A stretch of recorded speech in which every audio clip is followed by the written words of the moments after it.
Hi, folks. So I'm gonna read um, about inhibited and uninhibited children.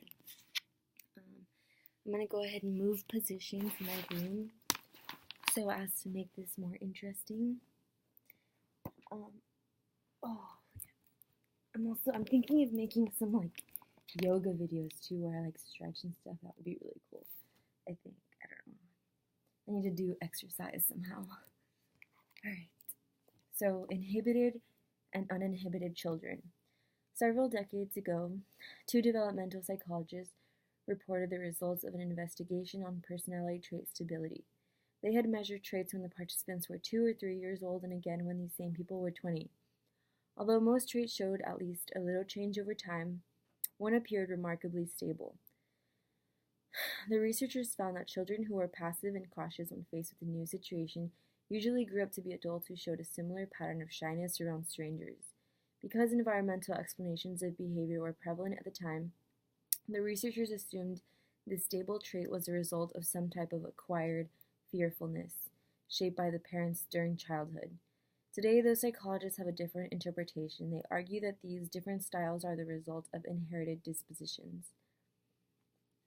Moreover, they find that approximately 10% of children fall into a category they refer to as inhibited. Inhibited children are controlled and gentle. When they throw a ball or knock over a tower of blocks, they do so in a manner that is monitored, restrained, almost soft. Inhibited children are the ones who cling to their mothers or fathers when entering a new playroom or when meeting new children. They are slow to explore new toys or equipment and may go for several minutes without saying a word. That's me. Uninhibited children show the opposite pattern. Approximately 25% of the children in the researchers' samples fall into this category. These children jump right in to play with a new toy or to climb on a new piece of playground equipment. They usually start talking soon after they enter a new play area, even if they don't know the other children playing there. On the surface, the difference between the two kinds of children appears to be their level of anxiety, but inhibited children are not simply more afraid of everything. Rather, they are vulnerable to a specific form of anxiety psychologists refer to as anxiety to novelty. These children are cautious about and at times fearful of new people and new situations. Inhibited toddlers often turn away from strangers and bury their face in their mother's or father's leg. As adults, they may express their discomfort in a new situation by withdrawing socially and waiting for others to speak first. Inhibited and uninhibited children show a number of physical differences almost from the moment of birth.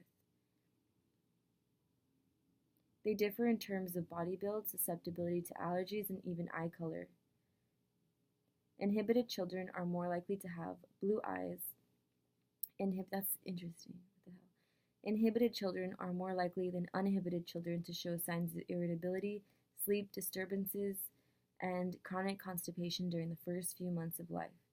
Newborns later identified as inhibited children respond to unfamiliar stimuli with increased heart rate and pupil dilation. Because these differences surface so early in life, researchers argue that they are likely inherited. Additional evidence for a biological foundation comes from research with older children and adults. In particularly, neuroimaging studies find inhibited and uninhibited children's brains react differently to events and images. In one investigation, 10 to 12-year-old boys and girls classified as inhibited reacted to noises with different brainstem responses than did uninhibited children. Other investigators find inhibited children have an abnormally high amygdala response, or increased striatum activity, when presented with high novel or uncertain stimuli. Of course, how inhibited children express their anxiety changes as they mature. Nonetheless, researchers find evidence for fear of the unfamiliar throughout childhood and into adulthood. Trained judges in one study looked at motor activity, arm and leg movements, tongue protrusions, and crying in 4-month-old infants to place the children into inhibited and uninhibited categories. The psychologists observed the children again at ages 9, 14, and 21 months to see how the toddlers would react to unfamiliar events, such as seeing a puppet speaking in an angry tone or being shown a large metal robot they could play with. 40% of the infants classified as inhibited showed signs of fear, such as crying or hiding, at 14 and 21 months, but none of the uninhibited children did. These temperamental differences can also be seen when the children reach school age. One team of investigators measured children's fear of unfamiliar situations at 21 months of age. When the children reached age 5.5, they were brought back into the laboratory and examined in a number of situations. Experimenters coded how much the children played with unfamiliar children in the laboratory playroom, how spontaneously they allowed themselves to fall onto a mattress when playing a falling game, and how much risk they took in a ball tossing game. As shown in Table 9.1, the children who had shown an uninhibited behavior pattern as infants exhibited similar patterns at age 5.5. In other words, the toddler who clung to a mother or father in a new situation showed a similar style of behavior when examined 4 years later. It is easy to see how this fear of the unfamiliar can set inhibited children on a path towards shyness. Indeed, investigators find that inhibited children are significantly more likely than uninhibited children to become shy teenagers. However, researchers also find that inhibited children are also at risk for developing social anxiety disorder. One team of reviewers estimated that inhibited children were 7 times more likely to suffer from social anxiety disorder in adolescence than children not identified as inhibited. I'm going to read that again. One team of reviewers estimated that inhibited children were 7 times more likely to suffer from social anxiety disorder in adolescents than children not identified as inhibited. Interesting. But what about after that? Do inhibited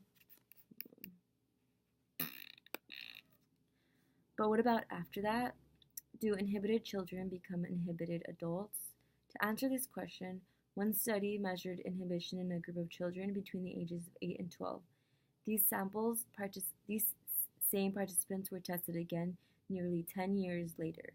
Just as they were entering early adulthood, the investigator found an impressively high correlation of 0.57 between the two measures, indicating that quiet, apprehensive children retain many of these characteristics when they become adults. Another study found that being an inhibited child was a risk factor for adult anxiety disorders, especially social phobia. So this is a chart that explains correlations between inhibition measures at 21 months and behaviors at age 5.5. So the behavior at age 5.5 and the correlation with inhibition score at 21 months. So playing with unfamiliar children is 0.43, laboratory activity level 0.38, look at experimenter 0.22, play with new toys 0.19, spontaneous falling 0.40, ball toss riskiness 0.35, social interaction in school 0.34, mother's rating of shyness 0.36. So the highest correlation with inhibition score at 21 months and behavior at age 5.5 is playing with unfamiliar children. And the rest go down. The rest are less of a correlation. Okay. Do these results mean inhibited children are sentenced to become shy adults? Fortunately, the answer is no. Parents of inhibited children can do their offspring a favor by becoming sensitive to the child's discomfort in unfamiliar settings and by teaching the child how to deal with new situations and new acquaintances. Research indicates that many business leaders, community workers, and entertainers have learned to overcome their shyness and lead very social lives. It also is an open question as to whether the connection between inhibited children and later social problems applies to all cultures. One study with Chinese children found that toddlers identified as inhibited at age 2 actually had better social relationships at age 7 than the average child. Finally, most of the research in this area has been focused on inhibited children. Researchers also find that uninhibited children are susceptible to their own set of potential problems. In particular, uninhibited children are more likely than most to exhibit disruptive behavior disorders, including aggressiveness, and to have attention problems. But once again, parents and others have a hand in determining how this inherited temperament expresses itself when these uninhibited children become adolescents and adults. Some children appear to inherit a tendency to respond to unfamiliar situations with increased arousal. When entering a new situation with new people, many of these children display what we typically call shy behavior. Wow, I totally didn't have to read that. Alright, well, I am tired as fuck. My voice is tired. And yeah, I'll get back to you later. Bye. Thanks for watching this video if you did. Bye.